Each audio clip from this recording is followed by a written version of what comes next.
ही जड भिंत सुद्धा चालली महाराज. त्यावरच नाही सांगणार, रेड्याचं भगवंताचं मंदिर आहे, संतांचं मंदिर आहे, यात नवल नाही. ज्या बळीयाचे अंकित बळीवंत झाले आणि या बळीवंताचा स्पर्श ज्याला झाला ना, त्या रेड्याचं मंदिर या महाराष्ट्रामध्ये आहे. हे त्याचं लक्षण म्हणजे अन्यथा कर्तुम शक्ती आहे.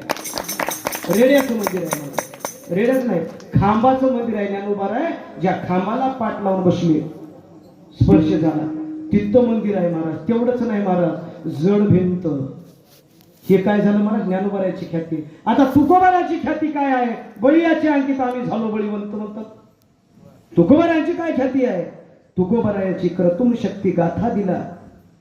13 दिवस अनुष्ठान मांडून ज्यांनी गाथा दिला ना, त्याच्यातला एक सुद्धा अभंगातल्या एका ओळीला, एका शब्दाला, एका अक्षराला पाण्याचा धक्का लागला नाही. ही माझ्या तुकोबाराची क्रतुम शक्ती आहे. आणि त्याच्यातलीच अक्रतुम शक्ती जर पाहिली महाराज, त्याच्यातली अक्रतुम शक्ती जर पाहिली तर त्या पाण्यात गाताच ठरला नाही, तर त्या गात्याला ज्या दगडाचा स्पर्श झाला ना, तो दगडही पाण्यावर ठरला.